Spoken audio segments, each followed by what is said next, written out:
I don't do sports anyways, so I'm fine. The only sport you do is in your head, Chloe, and that's okay for some people. The sport I do is skydiving, but it's not very easy right now. Well, you have a sky, and you can dive, so I don't see the barrier. Are you trying to be witty, Zarish? I'm gonna go paragliding. You want paragliding? Yeah. You know the thing with like the triangle sail thing? Yeah. Like a giant kite.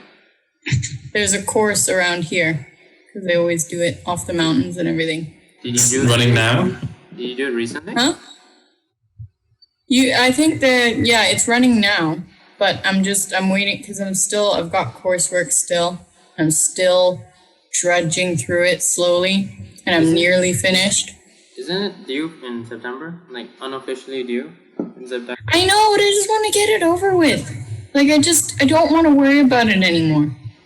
No, that's fair. That's fair. Have you gotten through yours?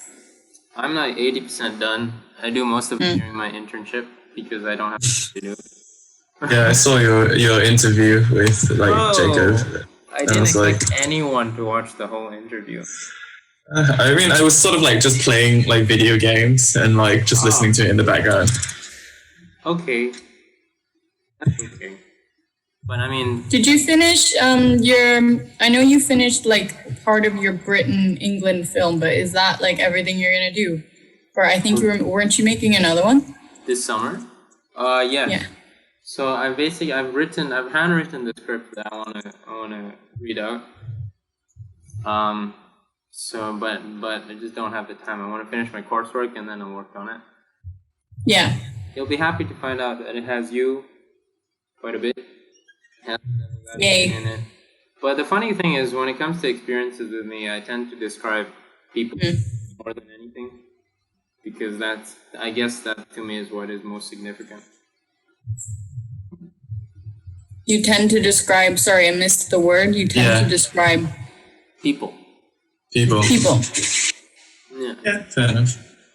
All right. Do you want to make a start? Or are we already started? I don't know. Should we maybe like wait 5 minutes to see if people will come? Yeah, we can wait 5 minutes more. I don't know. In the meantime, I will begin recording. Will you? Chloe, I'm starting a podcast, by the way. So, welcome. What's it called? Conversations with Friends. Yeah. Oh yeah. There's an interesting. What are you gonna do? Just gonna chat with friends, basically. Chat with friends. But obviously, it's not gonna be just chats. It's gonna be things that I want to be interested in. So I'm gonna try my best to dig into their, what drives them, their core values, what motivates them. Maybe try and play devil's advocate to take the society a bit, and just see if I can get into deeper discussions with people than I normally would. So like philosophical shit. Yes. Speaking of which, I need you to explain Hume and Kant to me because it's breaking. Oh, it's been a while. Oh, Hume and Kant. I know bits and pieces. I still remember bits and pieces. Yeah. But then again, it's been longer for me because, I don't know, I'm older than both of you. So, yeah. So. I mean, I just remember I had to do Hume for philosophy of science for my last year. Yeah. And then I did, Hume the year before for, empiricism and rationalism, the debate between the two. And then Kant, I only really remember the ethics bit. I can't remember his metaphysics stuff discussion. It's just really complicated that. Yeah, I think he has something called the noumena, which is basically that a lot of the things are hidden by some sort of veil of perception. Oh, yeah. And he also has, specifically relating to beauty, there's the notion of the Kantian sublime. So the idea is that Kant said that human beings sort of have faculties of trying to process the world into manageable components. So things like chronology or time or cause and effect, stuff like that. And sort of relating to the point that you made during a DM about how something about how like for something to be beautiful, it needs to have some sort of like mysterious element to it, something that we can't really comprehend. Sort of like alluded to by Kant, where he talks about like we sense beauty, like like watching a waterfall, because like our usual faculties of trying to comprehend the world are just so overwhelmed by the amount of stuff that's going there. So yeah, there's something about Kant. I don't know if Kant emerged in the Zen and art of motorcycle, whatever. He did, but he was only referred to in the context of the thing. What is it called when you get someone in a debate? In a refutation, yes, in a refutation of Hume. Okay, so he was being debunked, basically. But wait, like on what subject? Hume was being debunked by Kant, I think. Oh, okay. About what? Like, what was being debunked? Let me wait, bro. Anyway, continue. Let me just find it. I don't really have much else to add. That was just bits and pieces that I remember from Kant. And obviously, this was the idea of ethics, like deontological ethics as well. That's also oh yeah, yeah. I remember mostly like Kantian ethics, and then I remember the argument, the famous argument by Hume about philosophy of science, or about like cause and effect sort of thing. I can't remember exactly what the argument was called. There's a name for it. What was it? Is it Hume? It's not Hume's fork, is it? Anyway, there is a thing called Hume's fork. But I think that's more due to like something else. I forget. Yeah. Wait, you're not recording this, are you, Zarif? I am. I started recording. Okay, because like I'm gonna be making all these like stupid like everybody. Well, I mean, it depends how small your audience is or how large your audience is. Hopefully, nobody. Bro, I'm looking at my views, right? I have 100 views, and the average view time is 3 minutes. Oh, okay. Okay, well, disclaimer to people watching. I did philosophy a while ago. Okay, don't come at me. Yeah. It's really annoying though, right? When you feel like you're being watched and automatically like you just get a layer of self-consciousness, unless you feel like you've prepped the fuck out of this. Yeah. No, it's like you do tend to feel like it, but after a while you kind of shake it off. Yeah, I suppose. Wait, Chloe, how long do you have? You said you only had an hour.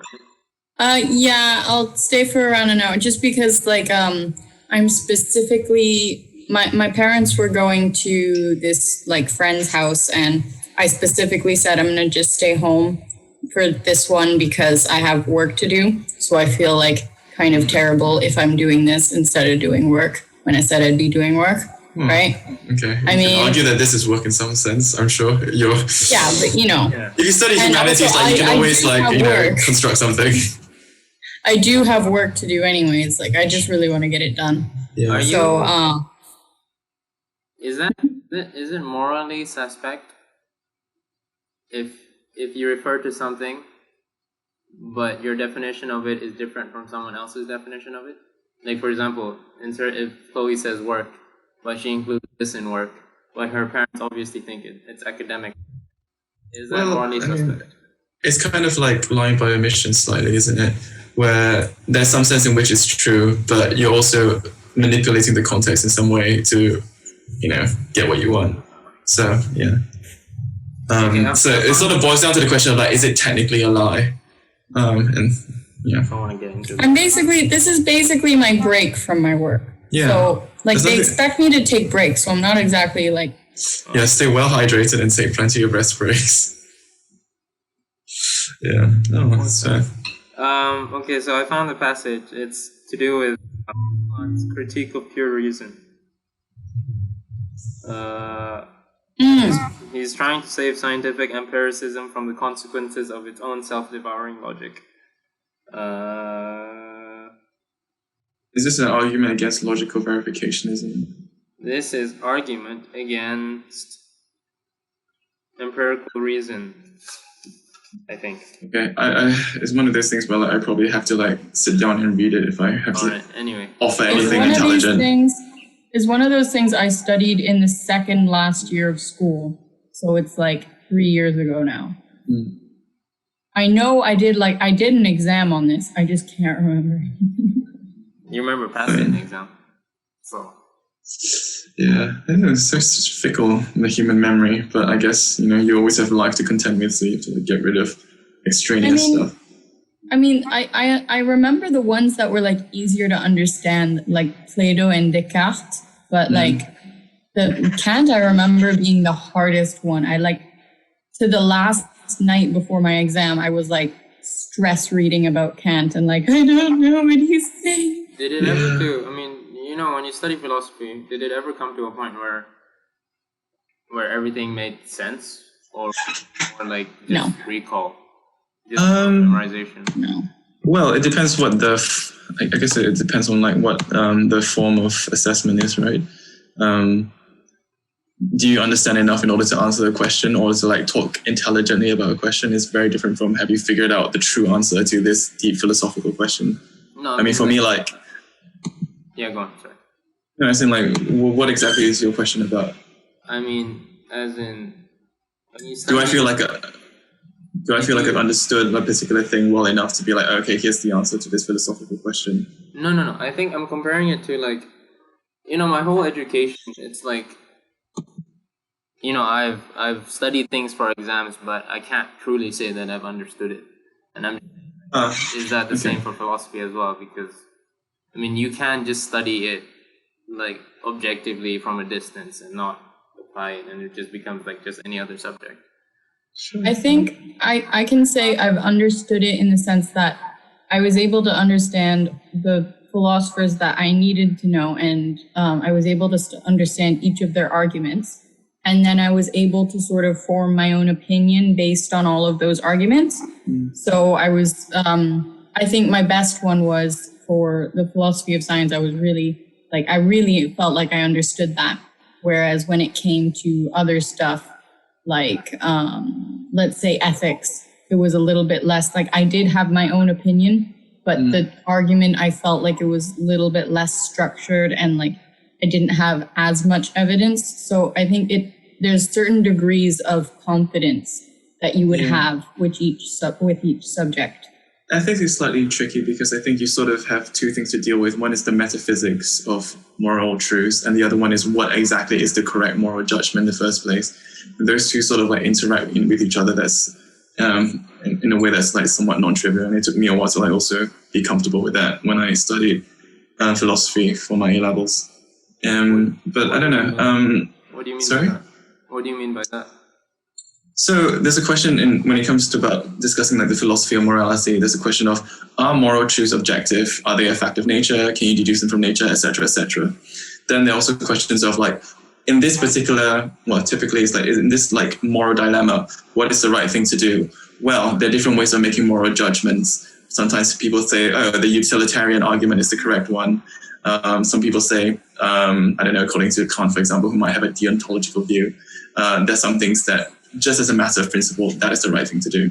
So one of them, the distinction is one of it is talking about whether moral truths are objective or not, and the other one is talking about what the correct moral judgment is. And one impinges upon the other in some particular way. Some people argue that, if there are no moral objective truths, is it really worth talking about moral judgments in the first place, etc., etc.? Okay. Fair enough. I can see you're getting, like, I see the beginnings of someone starting to study philosophy and how, like, at the beginning you're just so... No, you're starting to see the beginnings of someone who finally questions the way he thinks. That's what you're saying. I think if I can have a quick slogan, although I am somebody who's loath to use slogans, is that somebody once said that, philosophy is just the art of asking questions, really, and learning how to think. So maybe that should be fundamentally...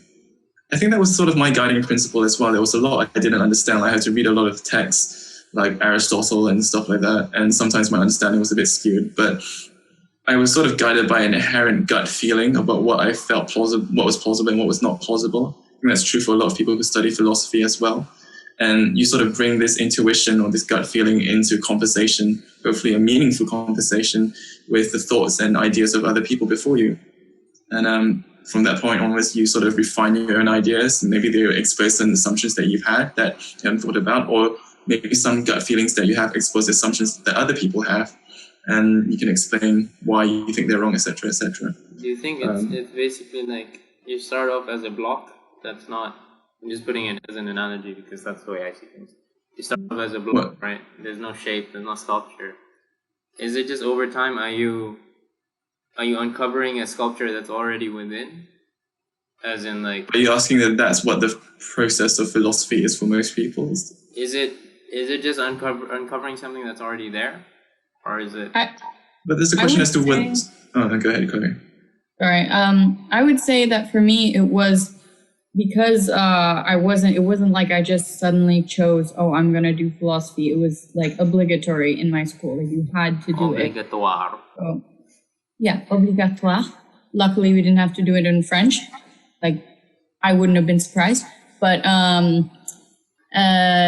so then I remember the night before, like, my first philosophy class, I opened, like, my textbook that they had given us, and I looked at Plato, which was going to be the first philosophy that we studied.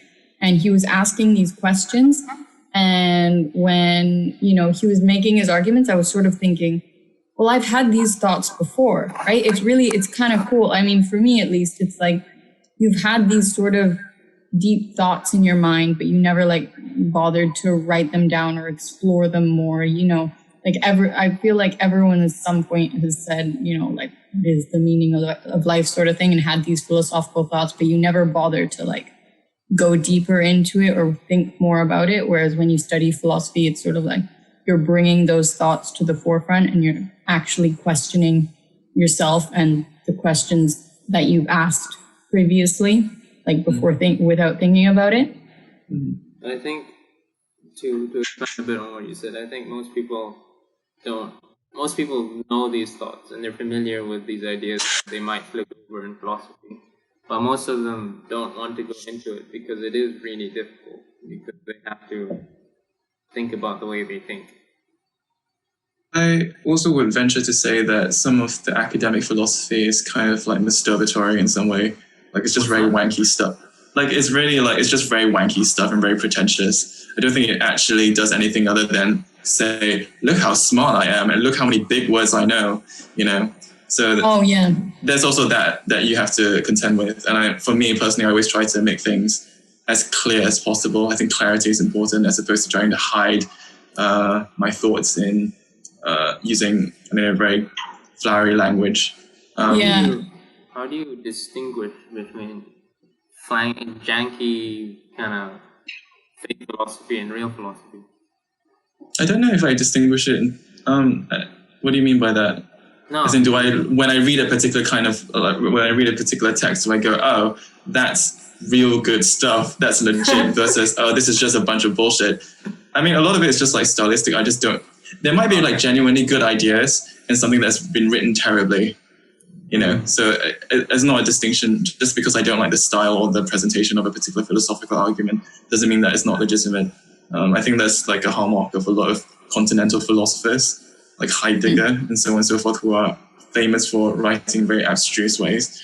And I've interacted with their ideas somewhat briefly when I was throughout various points when I studied philosophy, but not in any particularly deep way. I think the most annoying thing is that a lot of the texts that you get are from like old philosophers who lived hundreds of years ago. So some of the things you read are just going to be difficult because that's the way that they talked back then, like from some of the things that I've read. But then also for my philosophy course, the most annoying thing was also that in order to get like top marks, to get like a 10 out of 10, you had to know like at least one quote and use all the right vocabulary of that specific philosopher. Like in order, like basically just to get an 8, all you would have to do would be to spew out the vocabulary words that you would learn from each philosopher. Like that was my trick to getting high marks, was knowing all the words. Do you have an example of like similar terms but from different philosophers, but they're talking about the same thing? When we were studying empiricism and like Locke had his specific definition of what an idea was, or what there were ideas, and then there were like other things. There were like observations. He had specific definitions for what they were. And then things like Hume's fork was, well, it's not really a vocabulary word, but you had to like know he had this thing. Those are like buzzwords and stuff like that to demonstrate that you understand what they're talking about in some ways. And that's, I don't know, it's maybe not the ideal way of rewarding philosophical contemplation, just to show that you've been, you know the words. Ideally, it should be like, rewarding how thoughtfully you've engaged with these ideas, as opposed to, hey, I read these things, But, it is what it is. Well, even, it was high school philosophy, and like the kids were forced to do it. So, I did philosophy in high school as well. I don't know. I don't think we had the same sort of, maybe because our teachers were much more lax, or more laissez-faire, but I didn't feel the same issues arose. I think a lot of it just boiled down to how thoughtfully you engage with a particular topic. So like the topic would be like, we had different things, different ways of assessment.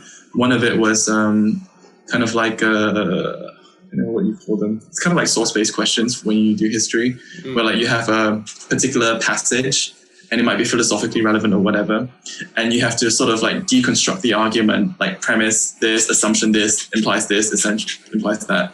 Therefore this conclusion, and you'll be graded on your ability to pass the logical structure of the argument. Then there also will be like something that's just like a prompt, like is all knowledge informed by previous communities of knowers?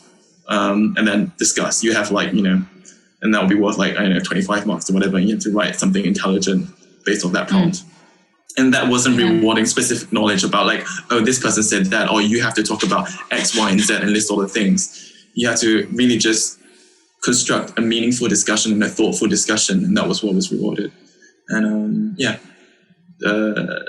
think the main thing about philosophy for me is that I've always been good at asking questions, and I think I just sort of took that as an opportunity to refine my ability to ask questions and to refine my sense of whether I accept an answer or whether I don't accept an answer. Our assessments were like kind of the same. It was more like you get a text from a specific, like an extract from a philosopher, and then you have to explain his argument, but then you would also have to sort of say what your take on the argument was and compare it with other philosophers. We had that, but we also had the ones that were non-philosophical at all. Like, you might have stuff from the newspaper.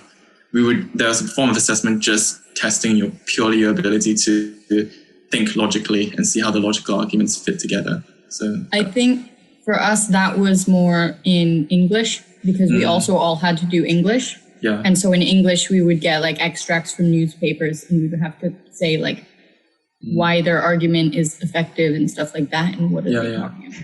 Yeah. So just a different way of schooling, I guess. Yeah, I think fundamentally it's about the art of how to think rather than what to think. I think that should always be the emphasis of education. But unfortunately, indoctrination exists. So it is what it is. Actually, Zarif, I can't remember. Did you do A-levels or did you do like international? I did A-levels, and it was basically a practice in memorizing exam papers. Oh, okay. Why do you ask? Yeah, I did international A-levels. I did A-levels as well. So. You did international baccalaureate? No, international A-levels. Yes, different things. Yeah. I don't know. I think recently I've become just disenchanted by the idea of education. At least the system of education, where it only feels like now I'm beginning to actually try, like actually learning things. I'm actually trying to understand things. Years. Yeah, but I think it also depends on like who your teachers were, that sort of thing. Yeah. Like teachers have to be engaging. So, I can say that my chemistry teacher was really, really, really interesting and fun, and he made it fun. And so I really, really got into chemistry. So, No, definitely. Yeah, I can say. But there's also like, I guess, a question of like, whether you will be better off learning something by yourself as opposed to learning it in a classroom environment, like which is the most conducive way or the most productive way of engaging with the material. And I remember, so started off wanting to. I took all humanities for my A levels, and I thought I was going to be a humanities student. And I was just, after a while, I was kind of like, everybody was saying I was writing good essays. I didn't write good essays all the time, but like a lot of people thought I was writing really good stuff. And I kind of reached a point where I was like, I don't need people to tell me that I'm good. Like, I'm not really, I can do this myself. And so that was part of my motivation to becoming a mathematics major, because I was like, I definitely need help when it comes to mathematics. Like, I'm not good enough to do this by myself. I don't see that progression. So people were telling you were writing good essays, and then you did maths. I think like, well, it wasn't just because of that, but I just was like, I really wanted to make my education worth my while. And I wanted to I wanted to study something that challenged me. And I wanted to study something that, I don't know, there was sort of like, I don't know, maybe it was just like youthful arrogance was like, I will figure this out. I know what this thing is about. I can do this by myself. I don't need to be in a classroom in order to engage with this particular text. You know, I just need to read it and make notes. And we've all learned that skills during A levels, or at least I did, from my teachers.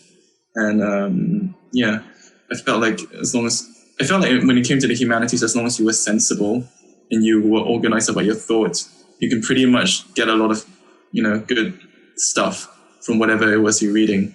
Whereas from mathematics, like it was much harder. And I did find mathematics beautiful and I wanted to learn more about it. But like there's so many different, the intellectual barriers to entry were higher, I felt, and so I needed help. But that's for me personally. Although I do miss it. I mean, that's also part of my motivation for doing like Devil's Advocate Society, which is like, it gives me an opportunity to deal with like the more philosophical, more political side of my thinking, which I don't usually have an opportunity to do. Usually I'm just thinking about mathematical stuff. So yeah. I mean, I think most of my like philosophical and political conversation comes just from like my family, because most of them sort of like to talk about that as well. But I guess like right now it's kind of hard if you're not around your family or all your friends are sort of away. And I was just sort of thinking like about what you were saying about it's most effective to learn like in a classroom setting, and sort of what that's going to turn into in these circumstances, like for everyone who has to be schooled at home, all those kids who are going to go to class next year and not actually have like a face-to-face teacher, Yeah, I think there's a difference between like pre-university education versus university education.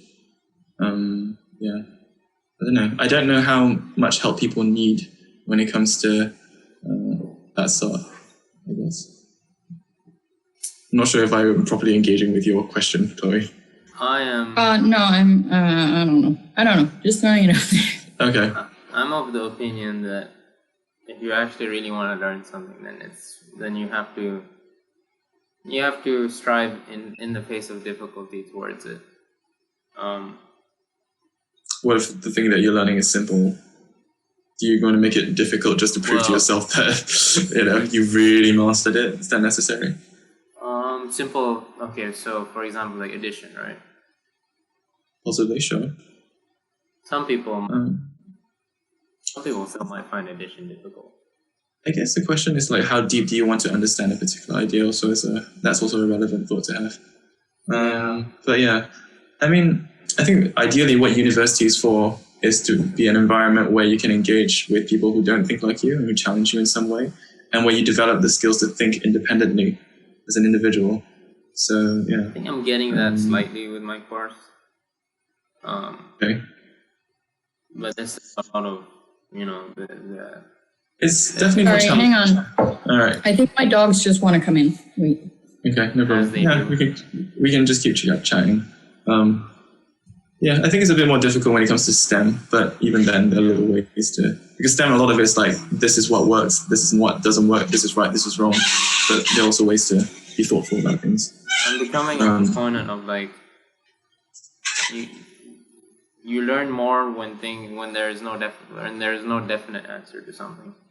It's like just the process of trying to search for something is more meaningful than being given an answer. So there's a difference between like what is meaningful versus learning something. I think you're like conflating the two. Meaningful knowledge. I don't know what I'm saying. Sorry, I'm tired. Okay, it's fair enough. I mean, Fair enough. Wait, let me try to rephrase. I'm saying. I mean, is there some variation of like, is the process is the journey, not the destination kind of thing? Always, through the art, through the process of like thinking about things, even if there isn't a definite answer, you still end up learning more had you been just given an answer.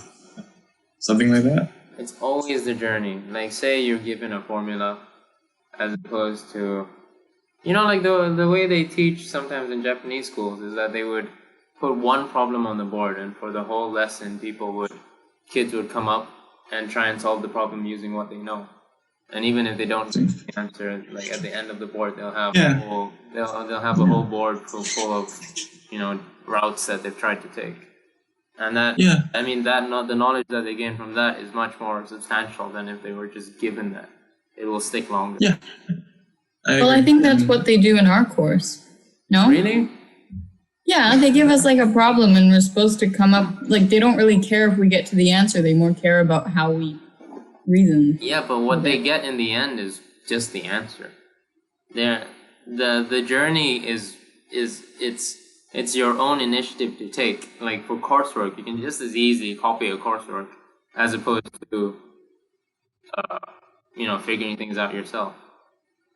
Yeah. Not this coursework we're doing right now. Well, because it's extreme circumstances. No one's ever done a bridging coursework before, okay? Okay. I don't know enough about your course to comment. Sure.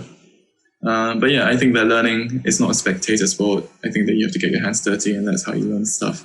And in the case of like, and if it's STEM, then it means like doing the hard work of doing computations and fiddling around with stuff. And when it comes to humanities, it means, I guess, developing your own voice and figuring out what kind of questions really sort of stay on your mind, etc., etc. Guys, I'm just wondering what this conversation was actually supposed to be about. I can't remember. It was supposed to be about rational truth versus meaning, and beauty and versus knowledge, that sort of thing. So yeah, I don't know. It's something that's like sort of relates to like the meaning of life kind of thing. So I thought that would be interesting to put as a pub discussion because I think that's an unusual topic for people to take. Do you mean like? Sorry. Wait, beauty versus knowledge. What was beauty? You said? Well, beauty. One of the forums is about beauty versus knowledge, which is related to. I mean, we can expand on that. Yeah, it's related to the quote that Zarif sent me. I don't know if he sent us. But Chloe doesn't read our messages, I think. Yeah, fair enough. Probably saw it, but didn't register. Yeah. So there was some sort of like trade-off that was sort of suggested between beauty and knowledge. That the more you learn about something, the less beautiful you might find it. I can just read one of the prompts. So someone suggested when analytical thought is applied to experience, some meaning or beauty is always killed in the process. For instance, when Mark Twain acquired enough technical knowledge to pilot the Mississippi River, he discovered that the river had lost its beauty. How do we interpret this tension between rational thought versus beauty? Are they mutually incompatible? Are we bound to lose our sense of beauty the more we understand of the world? As we mature and get older, how do we find and hold on to what we believe is worth living for? Well, wouldn't you say that like the more you understand something, the more beautiful and amazing it becomes to you? Like in some cases? Yeah. I mean, I think I sort of made that point to Zarif where it sort of depends on how finite the thing is. Like, if something's really, like, for example, because I'm studying mathematics, like there are a lot of deep, difficult questions in mathematics. And the more you learn about something, the more you realize that you don't know. And so through like learning more, the mystery of the thing doesn't disappear. It's more the case that you sort of appreciate the dimensions of the mystery of the thing even more. I'm a proponent of that view of thought as well. I don't think. But it depends on what you're looking at, though. I mean, like, I don't think anything is finite, though. Like, if you give me a simple example, probably a way that you can delve deeper into it and find more things that you can appreciate about it. I suppose. I mean, that's also a question of like, I don't know. Wonder if one might be making something artificially deeper than it needs to be, like addition. Maybe not deeper, but just like the way that Jakub put it, I think really resonated with me. Is like lots of things can be keyholes, and once you're through that keyhole, it expands into different dimensions, and not Yeah. necessarily just depth, but breadth and width. Sure. Yeah. Seeing how things like connect with each other, I think that's something that excites me. Like when I see an idea and I wonder whether it will lead me to something that I've been trying to describe, that's something that I find exciting as well. I like doing that. But I think a lot of it seems to be putting the onus on the investigator. You have to do the work to find this keyhole or to ask these questions in the first place in order for you to contemplate beauty. The more you investigate, the less passive the sort of beauty becomes, I think. The more you investigate, the less passive beauty becomes. As in, like, you can't just sit there and be like, oh, it's so beautiful. Yeah. Like, if you're just a spectator, after a while, like, even if you don't understand something, you know, the fifth time you read a book that's really, really beautiful, or like watch a movie or listen to a song that's really, really beautiful, like, it's going to have like diminishing marginal returns. It's not going to be that the same thing as listening to it the first time. You know? You might appreciate it more. I think you will appreciate it more.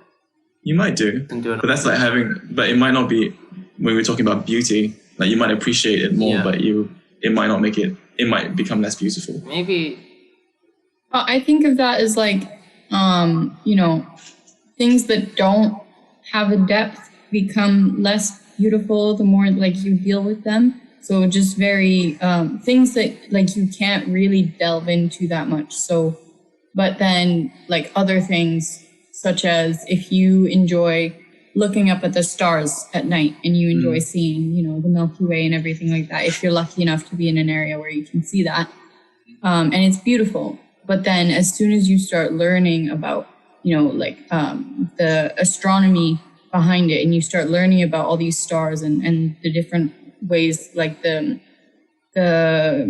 basically the construction of the universe, and dive into all that astrophysics and stuff like that, it becomes like so much more. And then you look up at the sky and you have a whole new appreciation. Yeah. Whereas in like a book, you can't really delve into, you know, the complications of it. Like you can delve into like how it might have been for the writer to construct that book and everything. But it's never going to change. They're always going to be the same words on the page. Yeah. But like Ming said, that quote is like, if you read a book a second time after a month or something, the book hasn't changed. You're the one that's changed, and so you might find different meaning in it. Speaking of books, Chloe, have you read Un Petit Prince? Un Petit what? The Little Prince by Antoine de Saint-Exupéry. I feel like I probably have when I was younger, but I remember barely anything about it. I read it in both English and Chinese because it was a signed reading. What do you think? And I had reason to revisit it not too long ago. Well, actually, I don't know. I like it. I remember liking it. There was a particular part about. Have you read it yet or finished reading it? I read it. Finished it yesterday. Yeah, there's a part about like taming the fox, and that came up. I was watching a YouTuber. It was the same YouTuber who like made videos on like what it means to be British. I don't know if you remember that we did. The girl in the attic. Yeah, and she was sort of like talking about, I guess, what it means to be in a relationship with somebody, and she was like, "Well, there's so many different people. Why did I pick my husband, etc., etc." And she was, I think, sort of making the argument that, well, it's sort of like taming the fox. You know, there are many different people, you know, that have the same attributes, but what makes this person special isn't necessarily those attributes, but it's the taming, the relationship that you build with them. That's what's special. That's what makes them different from the rest of the other creatures or people that may superficially have the same things. Which I saw the point of, and I really agree. That's a little comforting in a way, so it doesn't really matter. I like that because it destroys the idea of soulmates, which I don't really believe in. It's like it almost seems as though you can sort of have that relationship with anyone, and it doesn't matter who, as long as you've like built this relationship and that's what's special to you. Because, you know, there's so many people who go through a hard breakup and they're like, I'm never going to find anyone like that again. And it's like literally 7-point-something billion people you're going to find. So like soulmates thing is so dumb to me. But in a way, it comes back to something like I've been thinking about. It's like the value in something is what you put in something.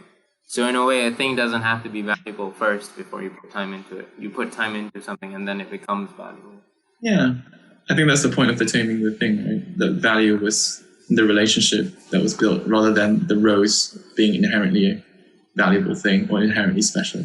Don't you find that like an incredibly optimistic way to look at the world? It's like, why is it optimistic? It's optimistic because you can decide. Basically, you can decide what you value.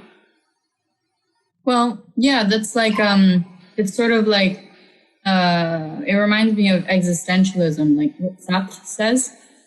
You know, like Sartre. you every decide call. What? Every call you manage to bring it back to Sartre. No, I don't. I never bring up Sartre. Okay. It's because it's what I most remember. Anyway, it's like he always says like there's no meaning to life. Like there is no meaning. You have to create your own meaning. And that's sort of like creating your own value, you know? Don't pretend to be something that you don't care about, because then you're just not living your true self. Like, you have to make your own value in the world. Sort of related to one of the other prompts of this discussion, which is where does meaning come from? So we've firmly established that meaning doesn't exist according to Sartre, and yeah, I mean, like if you make up your own meaning, is it really still meaning? In what sense is it meaning? It's meaning to you. What does meaning mean? Meaning is that's how. It's like, what is it? It's deciding that one thing is better than the other. Is that meaning? Well, it goes back to like the rules of, like you can't say that there are any like exact rules of, say, morality. Like there's no defined rules that you have to follow. So this is the same for life. Like there's no defined rules that you have to do. There's no one saying you have to do this or you have to do that. There's a difference. Yeah, I agree. But I think there's a difference between saying there's no objective source of morality / values versus saying that it's voluntary in some way, which I think is a little bit misleading. Like I can't decide to follow certain kinds of values just at the drop of a hat because it just doesn't feel right to me. No, I'm not saying that you can sort of, do whatever you want in morality. I mean, technically you can, but if you, care about other people and you decide that in your life that's what you're going to care about because sure, I mean, then, which I think most people would do, then you have to sort of follow more like you have to have a moral conscience, that sort of thing. I'm just sort of questioning this idea that we arrive at our morals or values or this meaning in life voluntarily. Like, I don't think like we sat there and was like, you know what, let's think about the world and let's analyze stuff. These are my values. I choose these values. A lot of it is a mysterious process as to how we come to value the things that we do value. Obviously, a lot of it comes from like culture and religion and et cetera, et cetera. I'm not saying that's what people do. I'm just saying that maybe that is something that people should do in order to feel more fulfilled in their life, Like question what exactly is it that I value and that I want to accomplish in my life, rather than just saying, my parents want me to accomplish this, and thus I'm going to do that. Sure. Okay. What is it that you guys value? Oh, I don't know. Someone obviously hasn't sat down and thought about it. I don't know if you can give like a formula. I don't know if you can give a formula to this. Root b squared minus 4ac. Oh. No, I think for me, for happiness is an important one. And being a good person, but that's also like related to what is morality. And I can't give you a general answer. Like a lot of it just depends on like, I look at things on a case-by-case basis. Is it, would you say that a lot of it, you did mention like, when you read something, there's part of you that instinctively reacts whether in a positive way or in a negative way. Yeah. That's what led to my question of, when you are making these decisions, are you just uncovering what's already inside you, or instincts that already exist? What decisions exactly? Just not decisions, but like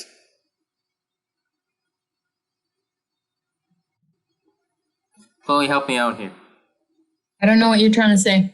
I don't know what I'm trying to say. I mean, if you're making the general point is that as you engage with the world, etc., you come into contact with more ideas, possibly, and it's a sort of like a process of self-discovery. So I mean, going back to the issue, the example that Chloe brought up about like, well, maybe I thought all my life I wanted to do this because that's what the meaning.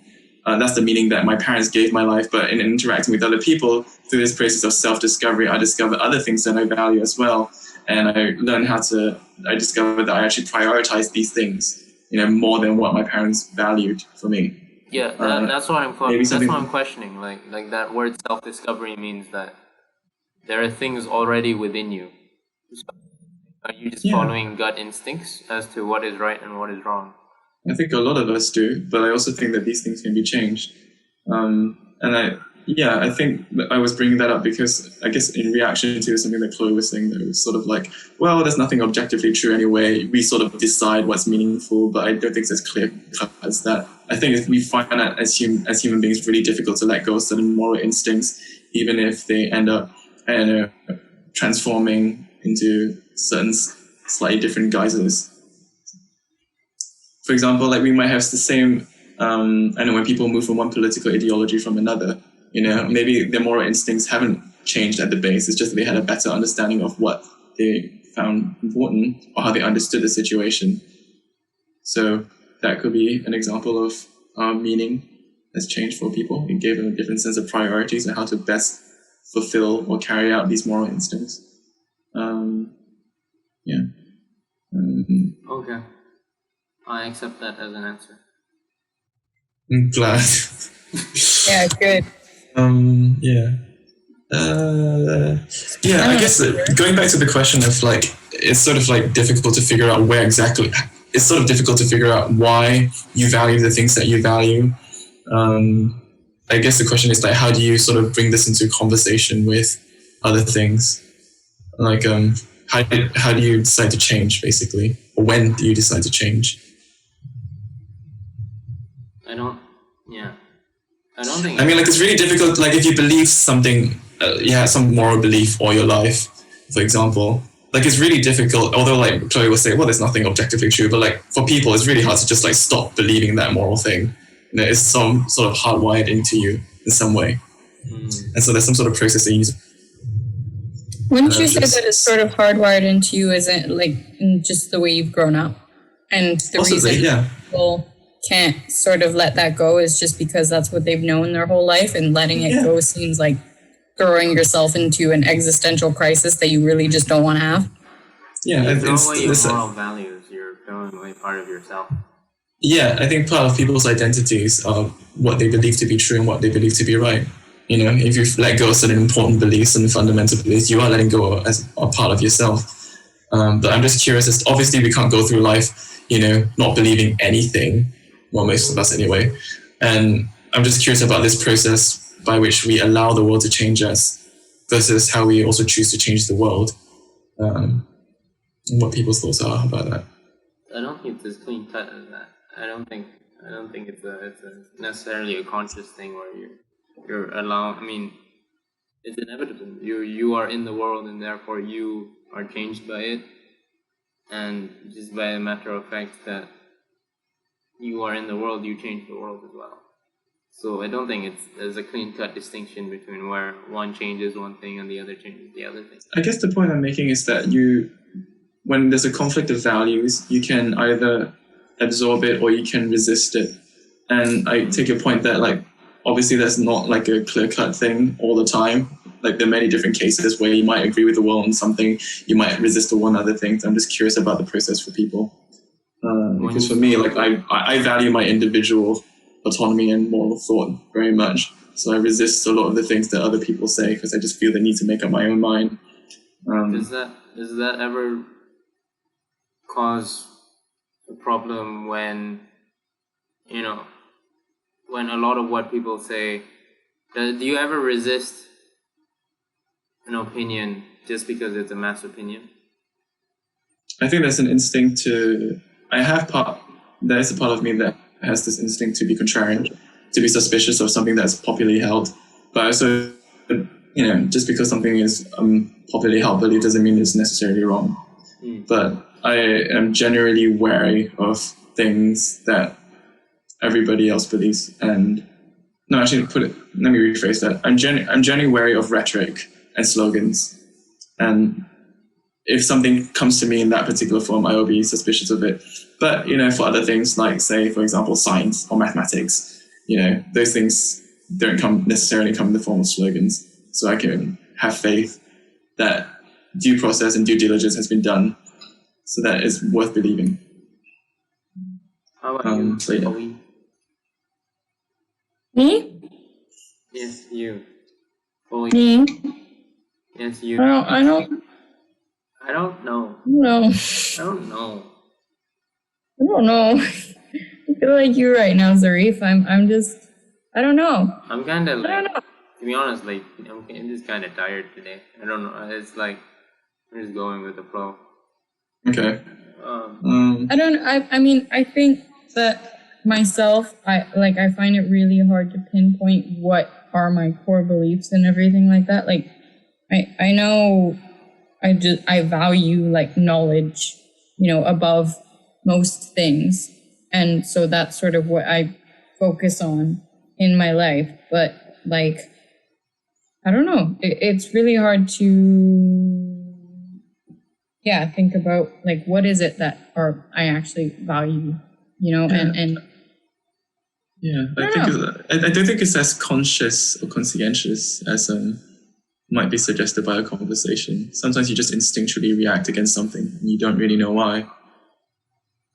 But I mean, I don't think that I was born with the core values that I have now. I do think it's definitely a product of how I've been brought up and how I've grown up and everything like that. So I think for me that's why it's really hard to pinpoint, is because there's been so many factors that have influenced how I've been brought up and how I think. And it is really hard to subject my own opinions to the scrutiny of it, because obviously you always just sort of think that your own opinions are going to be right and everything, and it's hard to realize that everyone has their own sort of interpretation. And I don't know. Yeah, I sort of discovered a difference between how I think and how other people think, which is that a lot of people think in terms of, this is my opinion, these are my beliefs, and I am I am a libertarian, I am a fiscal conservative, I have all these labels, whereas I tend to think in questions, and I think in terms of whether certain answers that I've been given are satisfactory and whether certain answers are not satisfactory. That's how I think. But I'm just isn't there an argument to be made that whole decision-making process, whether something is satisfactory or something is not, that is something that is a gut instinct, like you've said, right? Isn't there an argument to be made that the very fact that something is a gut instinct means that it is the one that is most, the thing that you should question, the most important thing that you should question? I'm not sure if I entirely follow. Is the argument something like the fact that this sort of decision-making process of whether something is satisfactory or not is based on some sort of gut instinct, and whether I should try and question this gut instinct? Yeah. Yeah, I do. I mean, when I'm shocked by something, I ask myself, why am I shocked? What would have to change about the situation in order for me to, for example, not be angry about this? I think a lot of it's just a process of self-understanding for me, trying to understand why I think the way I think, etc., etc. Yeah. All right. I accept that answer as well. I think Ming's just a lot older than us and has got a lot more of his thoughts figured out. That is true. I was very ungelled when I was at your age, though. So, I mean... What do you mean ungelled? You ungelled? Ungelled, as in, I wasn't really together, so to speak. I hadn't really figured out what I wanted and who I was as a person. And you're together now?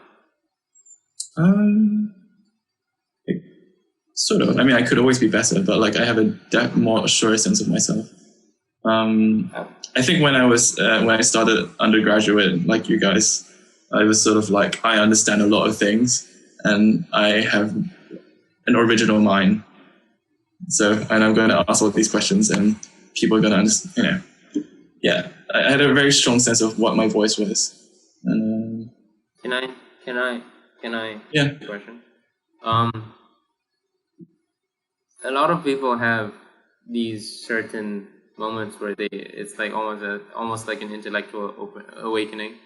So I want to ask you, like, was there ever a moment where you felt like something triggered inside you, where you start asking deeper questions? Are you asking if I had a similar moment to you when you were with Jacob in the car and he was like, what did he say? You didn't have to bring it up. Because he said something like, why are you being so analytical? He asked his friend, why are you being so analytical? It feels like you're losing the beauty of everything. And Jacob was like, well, funny. I feel the same way about you for not asking all these questions. I don't have a particular moment. I don't know. Nothing comes to mind in particular about an intellectual awakening or like a paradigm shift. I always knew, by nature, I was always fighting my environment. I was always asking questions about everything. And so that was my default mode. And that's just the way I am. I don't take things. If an answer doesn't feel right to me, I'll always ask questions, even if it's something really banal. I think more relevant is like, for me, is like the extent to which how I choose to live my life, given the fact that I feel this way. Because obviously it's not great to like consistently and persistently ask questions. People will start getting annoyed with you. And so it's just sort of a question of, which hills do I want to die on? And that sort of thing. And also, like, I think sometimes I just choose to keep quiet about some private skepticisms that I have in lieu of building a relationship of trust with a person. I think that's important as well. Because I think a lot of the times when people have conversations, especially about like things that matter to them, even if you're asking all these questions, people will wonder about your intentions, about your motives. And I think by trying to build a relationship of trust with people, I think it makes for a more productive conversation than just relentlessly asking questions and be like, well, logically you didn't prove this and logically you didn't prove that, so you're stupid, I've gotten in trouble for that before, I think, and I've had to sort of learn how to tame my, like, you just annoy people eventually. You're like, it's also like when it happens with friends, like I find that quite painful. Like when friends start saying that, well, you're just at this and you're just at that, or you have bad intentions, and I'm like, come on, like you should know me, But I know people react that way when they have like their cherished beliefs being questioned. And I think something that I've learned to I'm still trying to learn how to manage better is to not take things so personally. I think that's the main thing that I matured into when compared to when I was your age, which is that I learned to take things less personally and manage my emotions better. I think it comes with age. Like it does. During the past few years, you realize that there's only so much you can care about certain things, so you become more selective. Yeah, and it's also related to the book that I recommended to you about Never Split the Difference as well, which is that there's not only just an intellectual way or logical way of engaging with somebody's thoughts, there's also an empathetic way, which is also valid and nothing wrong with that. And a lot of the times I try to make sure that when I'm talking to somebody, I will reframe what they say in a way that they recognize, and that builds trust. And it shows that we're speaking the same language in some way if they recognize their beliefs in what I'm trying to say. I think it's probably the most effective way. Yeah. Well, it's the art of communication. But obviously, like you have your own personal thoughts. I don't know. It can feel really annoying sometimes, like when your beliefs are in the extreme minority about a lot of things and you start to wonder whether you're crazy. But I don't know. It is what it is. I never really thought that I'm crazy. I wouldn't, anyway. You've never thought that you're crazy? Have you ever been in the extreme minority? Yes, I feel like I'm in the extreme minority a lot of the time, but to say that makes me crazy. Why does that surprise you, Chloe? Huh? What? Well, why are you so affected by me saying that I've never thought that I'm crazy? No, because I feel like everyone's had sort of a thought where they're in the minority and they're just like, is there something wrong with me? That sort of thing. Like, is that? Yeah, I don't usually think of like, is there something wrong with me? It's just more like, is there something I'm not seeing? Like, why does everybody think this whereas I don't think this, you know? Yeah. But I don't know. I think as your understanding of human beings grow and you understand more about what the emotional ticks are when it comes to people's beliefs, and you appreciate how the extent to which people's emotions are tied with their beliefs, you start to make peace with that more. That it might not be a logical issue as to why you don't see things the way other people do. Of course, how you choose to engage with this will matter in the future. But, yeah. Anyway, you guys want I've got You gotta go. just keep going. It's Okay. got some work to get done. So All right. See you, Chloe. Go back, Chloe. Take care. Talk to you soon. Yeah, it was lovely talking to nice you. to talk to you guys. Thanks All for right, taking the bye. time. Ciao. Yeah, see you later. Ciao. Bye. Ciao.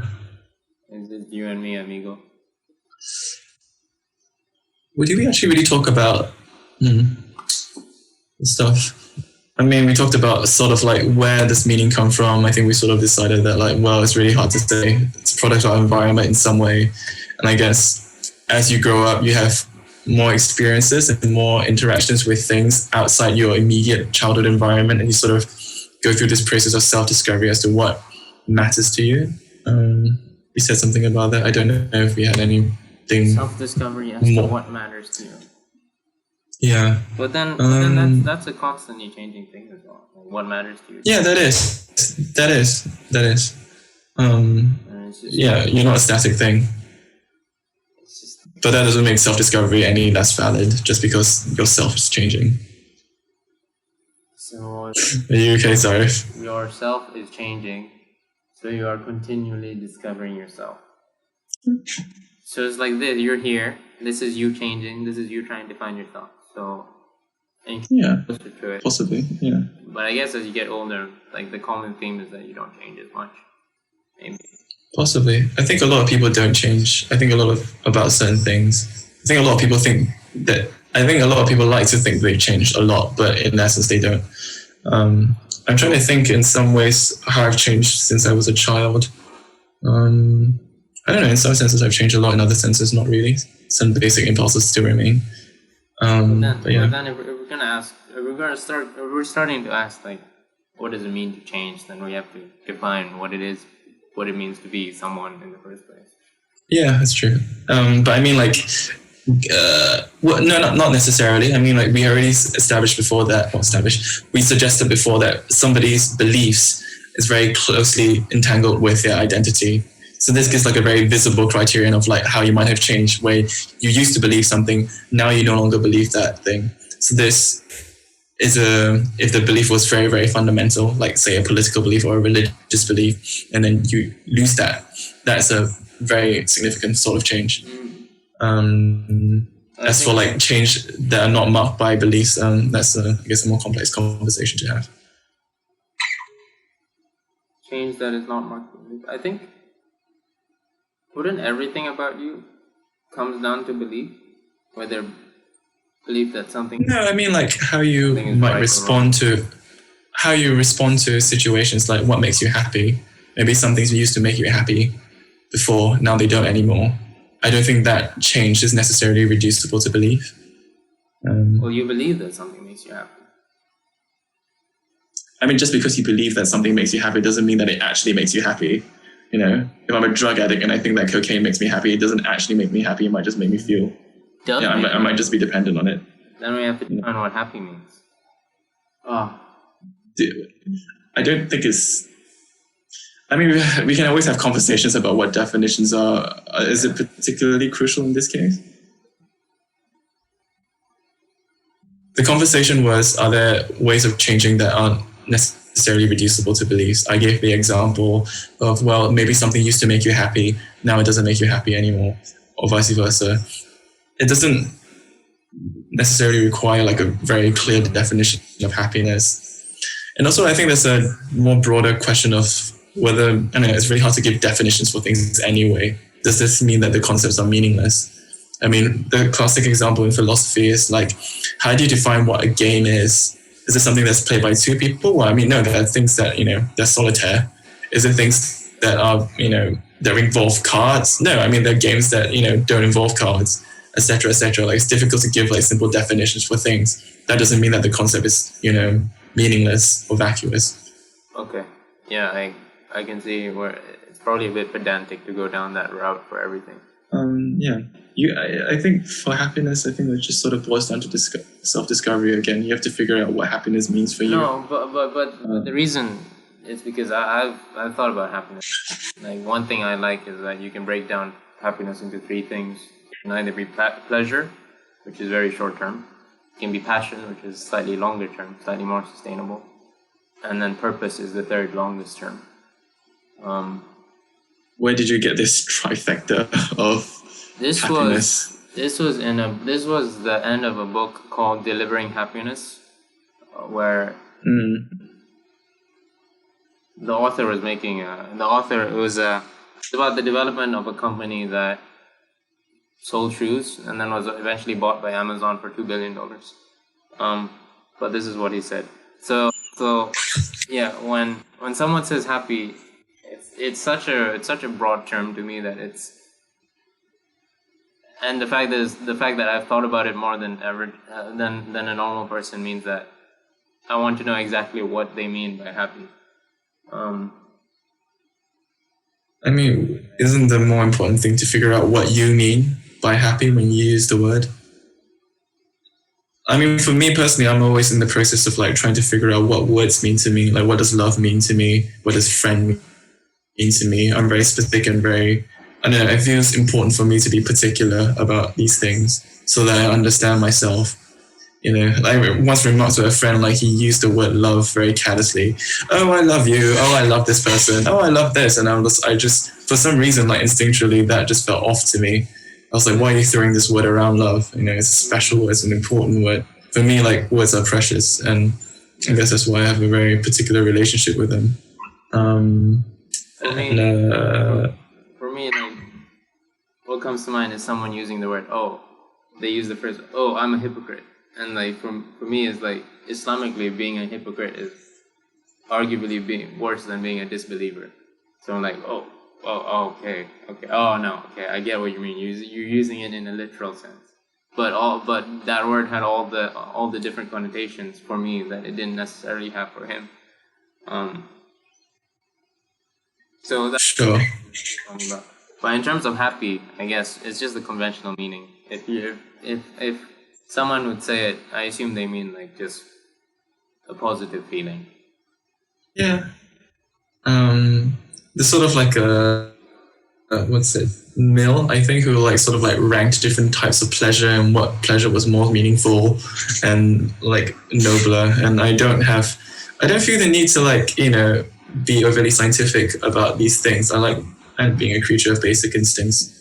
So, if I know when I feel something and I know when I don't, I think that's an important conversation to have, and I think that conversation can have independently of any sort of broad, scientifically seeming theory. But then again, I mean, like going back to our earlier example, if someone did drugs and they said they were happy, would you be like, that's not actually happiness? You cut out a bit. I didn't get what you said. I said if somebody did drugs and they told you they were happy, would you be like, that's not actually happy? That's not real happiness. Probably. Yeah. But then if we're using the term happy as, positive feeling, we can't really say that they're wrong. I'm not using happiness as just me a positive feeling. That's not what I was suggesting. I'm just saying that I don't know. I feel like a lot of things, like, it's kind of like defining humor as like kind of defining attraction or defining, things that like, some things just can't resist easy definitions. Explaining why something makes me happy, sort of like explaining why I find a joke funny or why I find somebody attractive. I don't have a particular scientific answer or a clear answer for this. Maybe there isn't one because life is complicated. And I think it's also, I mean, in the case of like the drug addict, I would say this person probably is not exactly happy. This person has other ways that they're unhappy and they're not really paying attention to. But that's my personal belief. I am not typically in the habit of imposing my views of what happiness is on other people. I just live my life, and I do me, they do them. But yeah. All right, let's move on a bit. What's been occupying your thought recently? What's been occupying my thoughts? Yeah. Politics has been occupying my thoughts about the BLM stuff, which is interesting. I don't think I gave a very good answer to Chloe last time around when she asked me why was I uncomfortable with the Colston statue being toppled. And she was like, well, what about Hitler? Would you be okay with, how do you feel about Hitler's statue being toppled? What was the answer you gave? And I also think, I gave an answer that I don't think Edward Colston is the same thing as Hitler, which is true. But I think there was also a point that was brought up by Jonathan last time, which was that when I said that one of the reasons why I was uncomfortable with the statues being toppled en masse was because it reminds me of communism, of Maoist communism, where they topple the statues, then they change the street names, and then bit by bit they start to destroy bits and pieces of whatever part of history that they don't like. And it seemed it seemed puritanical to me. And then he sort of made the comment well, I assume that when you say that you have a bad gut feeling against statue toppling, it's about the communist part and not the part where they topple the communist statues themselves. And I guess the general thing that I didn't give a very clear answer on was what was the distinction between the two.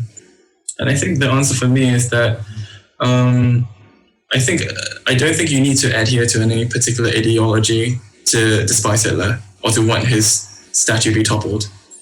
I do, however, think there's some sort of ideological motivation behind the toppling of statues right now. And I think that's what makes me uncomfortable, that I see the statue toppling as being part of a broader kind of like cancel culture, purity spiral thing. So for example, like in America right now, I think some people have toppled a statue of Ulysses Grant, who was an abolitionist, was somebody who fought for the end of slavery, so I'm told. And it's I felt somewhat vindicated, and there are also other examples of this, where they were toppling statues that really just seemed to be like of old white men and less to do with like making a statement against slavery. Mm-hmm. So this sort of thing is what makes me uncomfortable. It's sort of this purity spiral thing. So I don't have a problem with statues toppling in and of themselves. It's what the ideological motivation is. And also I think Jonathan made a point before about how it was justified to topple the statue in Bristol because a lot of black people were unhappy about it, and therefore it was justified. And firstly, I questioned I don't think there was any poll data. I think people just said that a lot of people were upset about it. But also, I realized another thing that made me uncomfortable about it was sort of seems to carry the premise that if a group of people are unhappy about something, or they have strenuous moral objections to something, it is therefore morally justified for them to destroy that thing. Then when you say it, that's the premise. Like, I don't know, Islamists who had problems with the satirical cartoons that Charlie Hebdo did, and then they killed those people, was that justified? Pro-life activists who have strenuous moral objections against abortion, are they justified in bombing abortion clinics? And how far do you want to take this logic? So that was also something that I was reacting against that I don't think I articulated very well last time. So those are some of the thoughts that I have been thinking about. And it sort of also goes back to the comment that I made before about how I seem to be in the minority when it comes to a lot of these things. A lot of my views don't seem to be articulated by people on my newsfeed, although granted it's a bit of an echo chamber because a lot of the people on my newsfeed are very liberal, college-educated people, which fair enough. It is what it is. So you said the feed doesn't echo what you said? My newsfeed. Your newsfeed. It doesn't. Like, I don't think there are a lot of people virtually nobody, as far as I can see, sort of been saying the same things that I've been saying. I think a lot of it is, at least partially, become everybody's caught up in the emotions of, is it even still about George Floyd anymore? I feel like it's not, I feel like it's sort of a distant memory now. And also people, I think, are afraid of being critical about a movement, and it's difficult to be, and I think it also goes back to a thought that we had before, is that if you are critical about something, people will ask questions about your intentions, which is perfectly valid. But I think people err on the side of caution when it comes to hot button political issues. To ask you in specifics, and you don't have to answer this if you don't want to, but I probably will, but okay. Well, what sort of things do you have varying views on that most people do not in the movement? I think one of the things that people have been doing is, so a lot of them have been romanticizing the riots and saying that, what was it? Lives can't be replaced, but property can. And that's why, the looting and the violence and all the destruction, that's okay. No justice, no peace, rights are the voice of the unheard, etc., etc. And I was just really infuriated by this, because I'm like, it is very easy to sit there in your comfortable office and say that, it's okay, you can't make omelette without cracking some eggs, It's not you bearing this cost.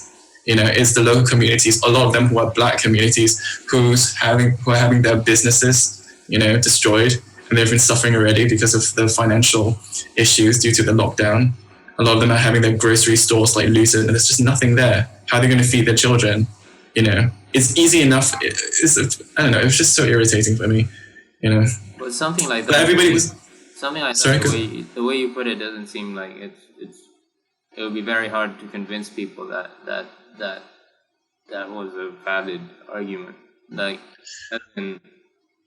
A lot of people are making the argument right now that it is immoral to criticize the looting and the violence. And I preface this. I sort of made this comment before on somebody's Facebook status, which they agree with, but then they promptly forgot it, judging by the stuff that they've been posting afterwards. But I think in the immediate aftermath of George Floyd's murder, I think it's valid to be annoyed with people who are nitpicking at how a community that's been upset, or a hurting community, is expressing its anger. I feel like the weight of the moral judgment should be on the system that failed, the George Floyd in this particular case, who shouldn't have died. But as time goes on, I think it becomes an increasingly valid conversation to have, especially when you think about the cost of things. I feel like people don't think enough about the cost of things. I think they get high on ideas and emotion.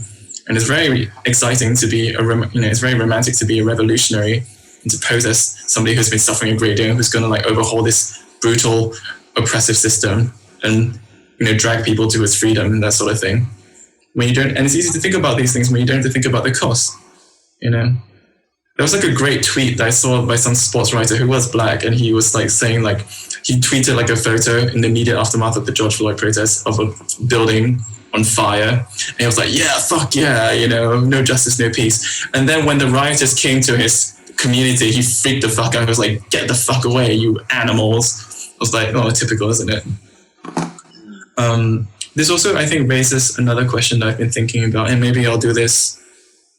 I have to be careful about how I do this, because I think it's important now more than ever, given that I think that we're sort of in a purity spiral thing, how to have conversations about race, which I think is important, without triggering certain emotional defense response, which I think is valid. Go ahead. Can I ask you a question? Sure. The current word that is coming around a lot, at least on my feed, is the word white fragility. What does that mean? White Fragility, I think, is the title of a book by this author who won a bunch of prizes. And I think it's the idea, I haven't read the book, but I think it's the idea that generally any sort of critical response that white people might have towards the BLM movement is rooted in some sort of unfounded insecurity, some sort of moral failing, that basically they have some sort of, I don't really know. I think something like they have, white people are intolerant of criticisms because, they just can't see themselves in a morally flawed light. And that's why they're reacting. Any sort of criticism is essentially due to that emotional response in some way. I think that's the answer. Okay, so their fragility is to do with their inability to take criticism. I think it's just a way of saying that like any criticism of the BLM movement or the things that I'm saying is basically due to your white privilege and your inability to take moral ownership and account and responsibility for being a white person in a society that is, I don't know, that favors white people. Okay. Anyway, sorry, you can go on. Yeah, I mean, that's been shared by Joshua Williams, who was like the outgoing guild president of of the University of Birmingham, who is also black. And I don't know, I've read excerpts of it, and I found it a lot of it kind of weird. But I don't know, I haven't properly sat down and read it, and maybe I should. But anyway, the thing is that like a lot of people seem to be chanting this particular slogan of you're either with us or against us. Like if you're not on our side, you're on the side of the oppressor. And this is what happens. Like, yeah, but I also just wanted to point out, and remember the Islamophobia event that we did with the Islamic Society, and one of the questions. So the event was basically to have a deeper conversation, a more nuanced conversation about the moral questions that underlie Islamophobia. And one of the questions I posed was, when do the bad actions of the minority implicate the majority? And this is a fairly general question, is a pattern of thinking that emerges in political discourse all the time. And it's been used to implicate Muslims when it comes to like violent actions done by terrorists, for example.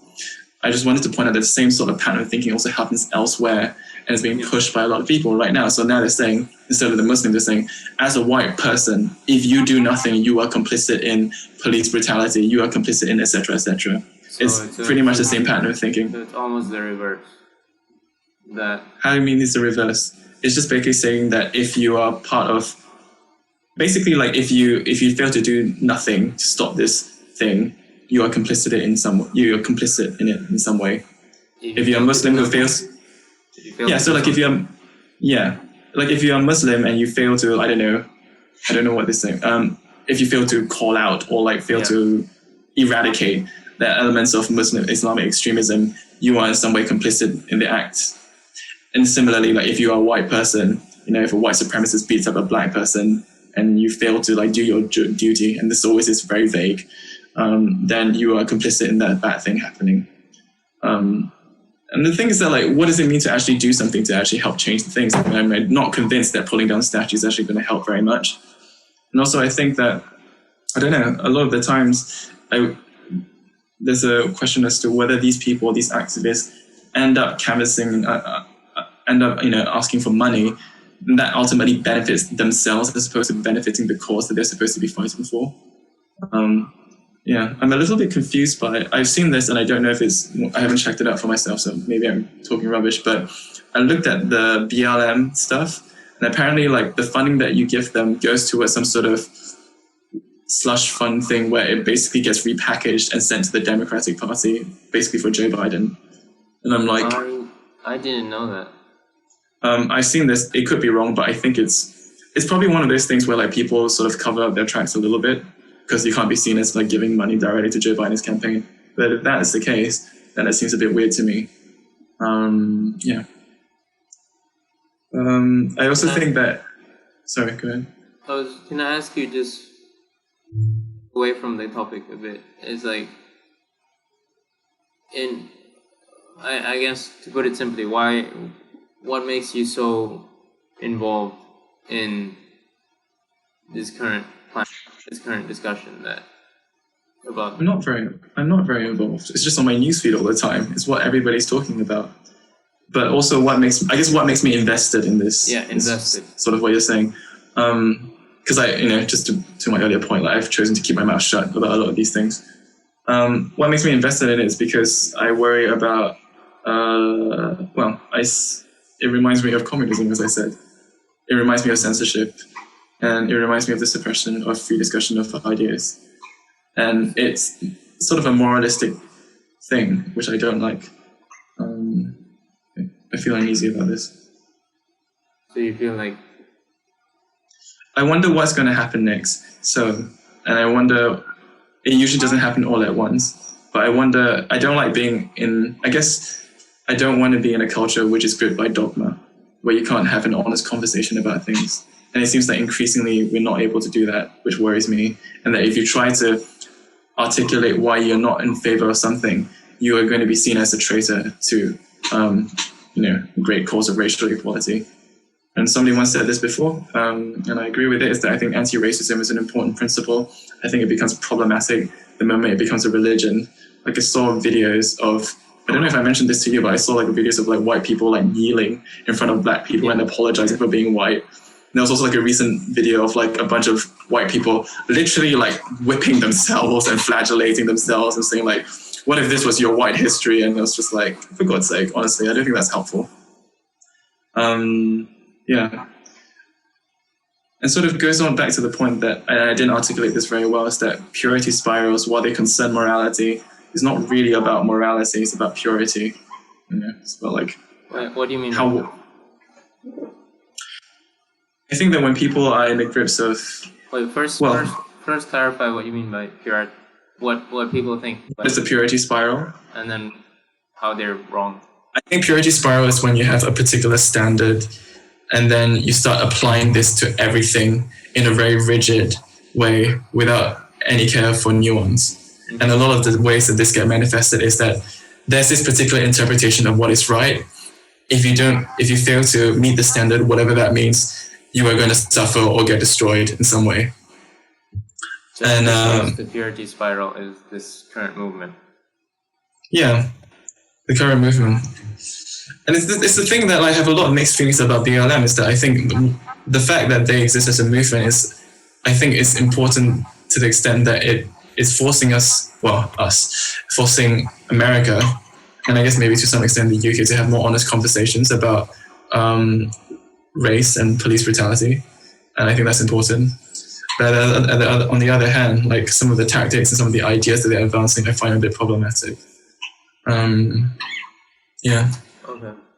And then to your point about it's actually about purity. So what was the point about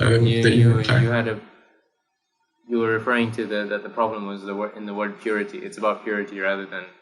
Yeah, it's about purity rather than, like, for example, I mean, the way they're pulling down Ulysses Grant's statue because he owned a slave. He owned one slave, but the slave was gifted to him by somebody else, So yeah, it's sort of like, yeah, it doesn't matter whether you've done good or not. It doesn't matter.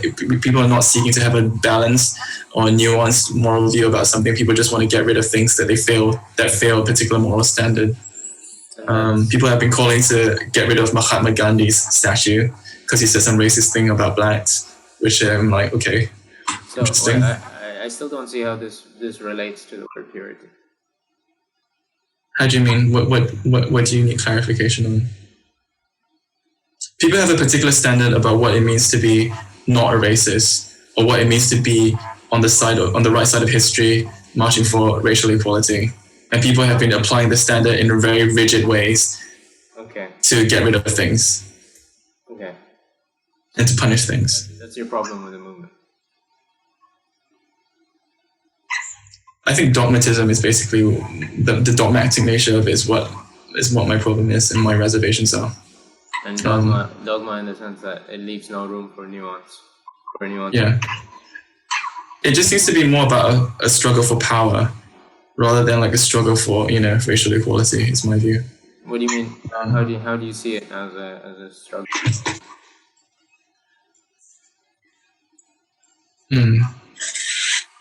I think they just, I can't say, I need something more specific to discuss. I don't know how to phrase this thing in a general way. Is there any sort of example that comes to mind which makes you think of, it's a power struggle rather than anything else? So, I mean, I guess one example that comes to mind was that there was a particular incident where, I think it was the Poetry Foundation, where the presidents or the leaders of this Poetry Foundation issued a statement expressing their support for the BLM movement. But that wasn't enough. It was seen as being too, tepid or platitudinous, and because of the outrage that generated, these people resigned in capitulation. And I'm I don't think that does anything for racial equality. It seems to me that they're just saying you don't believe our doctrine enough. You don't chant our slogans passionately enough. Therefore, you are a problem. Therefore, you have to go. I worry that that's being increasingly the case. There's a really interesting podcast about this. Have you heard of a guy called Brett Weinstein? Yes, I've heard of this person. I think you mentioned him on the episode. I don't think I mentioned him. But anyway, yeah, you did. He's an evolutionary biologist. Yeah, it was the Evergreen College, right? Oh, he right. got kicked out. Yeah. Look how you listen to my podcast. It's so weird. No, I mean, I knew about this before, though. I mean, I knew of Brett Weinstein. And I think the mistake that I made before was thinking that this sort of thing was just sort of incubated in extreme college campuses and it wouldn't spread to the broader society. But it seems to be doing exactly that. Wait. Can you expand on what you mean by that thing? As in, I thought that whatever happened to, I can't remember the details of why Brett Weinstein was got into trouble. What was it again? To be honest, I don't know either. Okay. So it's okay. I'm not about to Google now. It's certainly possible that he did something genuinely offensive, and therefore people got angry at him. But I know examples where people, were sort of pursuing this idea of punishing people for failing to live up to this principle of racial equality and doing it in bad faith. And I thought that examples of this were just limited to college campuses, but it seems to me that there's a broader general movement right now, and it's intermingling with other political movements like the anarchistic movement, who will just want to bring down the state entirely. I think a lot of there was a particular point during my undergrad in U Chicago, which really soured my view of a lot of these social justice activists. There was a person named Derek Caglin, and this person, apparently his Facebook got hacked, and basically, I think he said it was something like a bunch of white supremacists or something like rape and rape harder, some bunch of racist stuff. And this person was like, "Oh my God, it's so terrible. How could anybody do this? This means that black people matter, etc., etc. Oppression of minorities." And then there was a police investigation into it, and it turns out that he actually did it himself. They proved that it wasn't hacked by anybody else. And I was just so. At first, when I heard the news about this, that it wasn't him, I just couldn't believe it, because I just thought, what a stupid thing to do. Why would you do this? But I don't know. Then afterwards, when he confessed that forgive me, this person is non-binary, last I checked, they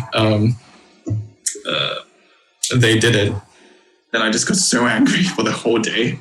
I was just like, what a form of stupidity. Okay, just to be clear, what they did was they claimed that someone hacked into their account and put... Basically, they claimed that they were a victim of some sort of racial hate crime. I think that was the... So the purpose behind that was to gain some sort of moral... It was to illustrate, I think, the problem. I think it was just to bring attention to how oppressed, victimized black and I believe his ethnicity is people are, and those are valid conversations to have. But some of the tactics being used to highlight this thing is certainly problematic. But yeah, I don't know. If people just love an opportunity to be self-righteously indignant, that's an issue. But then again, also people love an opportunity to ignore things as well. So that's also something I struggle with. I still don't quite understand the situation. What situation as to what this person did? Why did he do that? I think they wanted to point out how, I don't know, black and brown students are being victimized, and how white supremacy is a very real threat, and it needs to be taken seriously.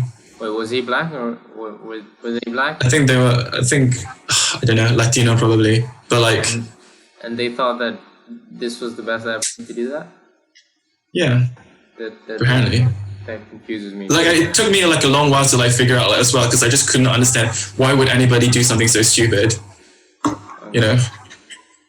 Anyway. It confuses me to the nth degree. Sort of impressed upon me was that there are people who are acting not in good faith, because that's true of people on both sides as well. There are people who see acts of police brutality and try and explain it away, and find reasons not to do anything about it when something should be done about it. But yeah. Yeah. Also, I think I made a point before a while ago about how the public health, all of a sudden coronavirus doesn't seem to be that much of an issue for these public health experts when it comes to the potential health risk of these protests. And I'm seeing a lot of that on my newsfeed. I'm like, ooh, I don't know about that. Have they? Is that just because they want to be on the right side of history, as you put it? They don't want to be the character that. More than that, they also want to. They've been chanting slogans like "racism is a public health crisis," and that this is. And I don't. So therefore, that's why it's valid and justified to do these protests. So and I'm like, people can die. I don't know. It's just like a really weird, like very sudden turn. Like once upon a time, like just 2 weeks ago, opening your business was like equivalent to killing grandma because you're creating potential super spreader events, etc., etc. But now, because there's a cause that they care about, that aligns with their beliefs, then all of a sudden, the science doesn't matter that much anymore. They'll just say that, oh yeah, well, it's a little bit risky, but it's worth the risk. It's sending a lot of mixed messages to the public. A lot of them who are like, suffering poorly because of the lockdown. Yeah. And so like this has the net effect that people are not going to, if there's a second wave for this COVID pandemic, they're not going to listen to the experts anymore. And they've hurt, I think, public trust in the public health experts who should be giving. There's no way to justify this without recourse to ideology, right? The way you're going to say that it's okay is an acceptable risk, to have these BLM protests. I don't think that's borne out by the science. The only way you can justify this cost-benefit analysis is by appealing to ideology in some way. And that's not what public health experts should be doing. They should be giving public advice based on the science, not on ideology. No? Yeah, I also think it's a mistake to get caught up in something like this. I don't know. Especially as an organization that is supposed to be impartial and non-partial. Yeah. I think this is also sort of related to this sort of like, I don't know, universalist approach that people have about certain things. Like, okay, wait, what do you mean by universalist? Yeah, I'm about to expand on that. I think like if you think racism is important, and it basically like it consumes like, if it's a significant part of your political ideology, you start to see racism everywhere. Everything is a racism problem.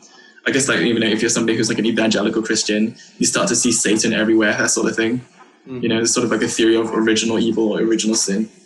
And that sort of starts to color your worldview. Yeah. I'm just struck by like how people don't see this. Like I am friends with people, Facebook friends with people who are like virologists, and they can't see the inconsistency of their position. And I'm just they support the protests. Yeah, and I pointed out like, there seems to be an issue here. Like, there's sort of like two conflicting moral objectives here, right? One is that you think that it's important for people to socially distance and abide by lockdown rules because we don't want to have a second wave, public health costs, etc., etc. The other one is that you believe in racial equality, which is, I think, a perfectly valid thing, and you want to support the protests. Well, how do you reconcile the two? Apparently, the way you reconcile the two is, by coming up with, by playing on semantics. Racism is a public health crisis. I don't understand what that means. But I mean, according to recent reports, the U.S. is starting to rise in the number of cases again.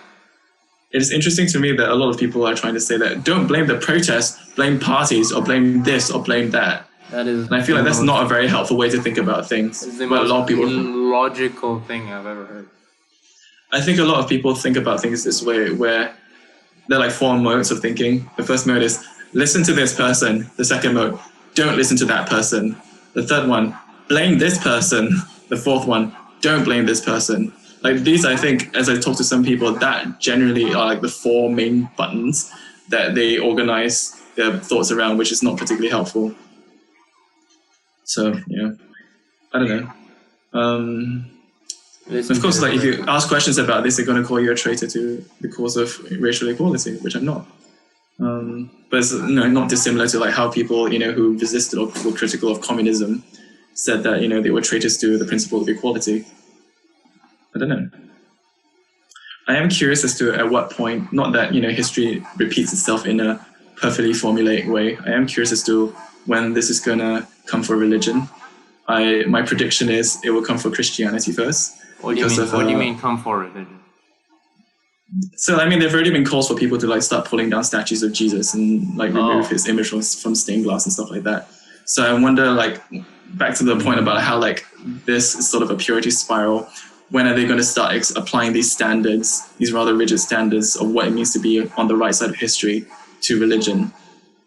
And I think Christianity is going to come first, and I understand why, because a lot of it is like white and Eurocentric.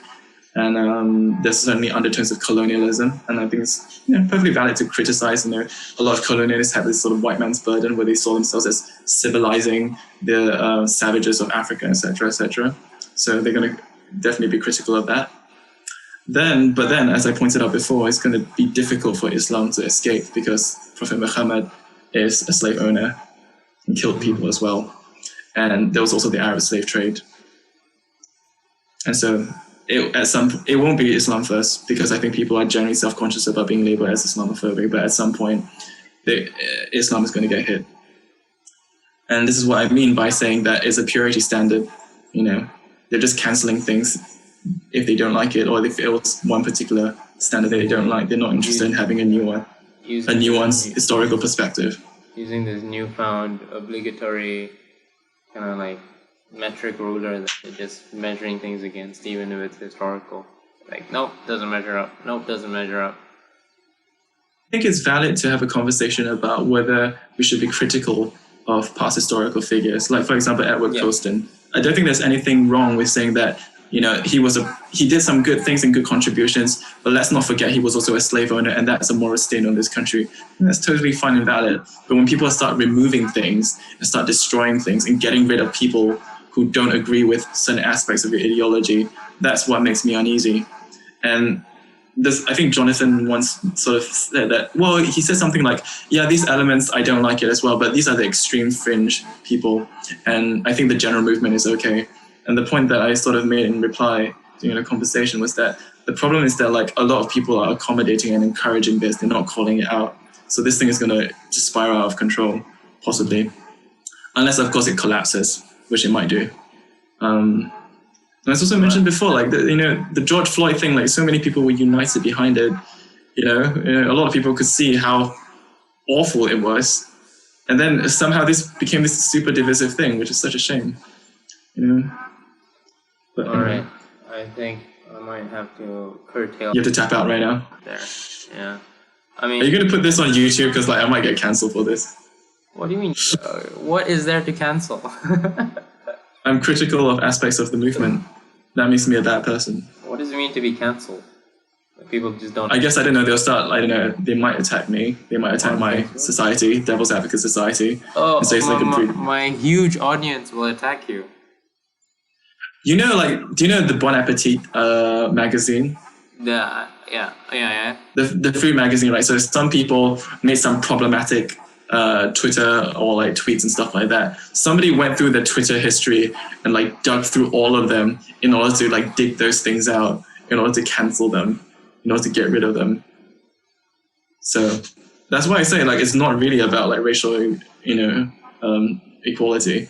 It's about like vigilante mob justice. They just want to get rid of people, give them a power trip.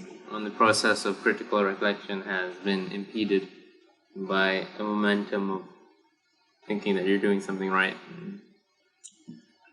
Why don't I just end with this particular thought? And I think it's something that I'm going to put as a conversation maybe for the starting roundtable discussion of the year, if we do indeed have one, which is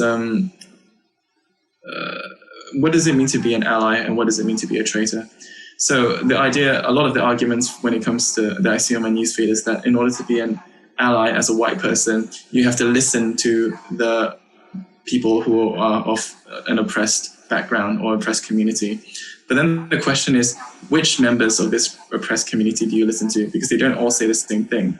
The whole idea of white privilege is that you're not in a position to make judgments about issues that affect this oppressed community because you have white privilege. You don't see or understand the circumstances that these people go through.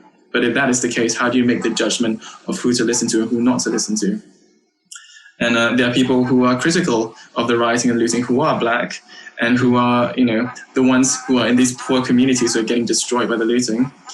And there are also people who are black, who are Pulitzer Prize winnings, who are saying that, well, property can be destroyed, but, you know, rights are the voice of the unheard, and we are about to launch a revolution. Who should you listen to in this case? Yeah. Okay. That's a thought I've been thinking about. Thank you. I don't know if this was helpful. It was a lot of it was just me sitting and listening to you, which it's a trait. You know, one thing we should do is like maybe Jacob and the three of us could hang out and chat. I think that'd be fun. I will see what I can do. Oh, was he not up for that? That's also totally fine. I don't know. I'll be up for it. Yeah, I'll ask him about it. Okay. All right. Anyway, thank you, Ming, for All right. very long Peace chat. out. That's all right. You'll find this on YouTube. I'm almost cringing because, like, at what point is this gonna like come back and haunt me? Famous last words. All right, take care. Last words before I get cancelled. All right. See ya.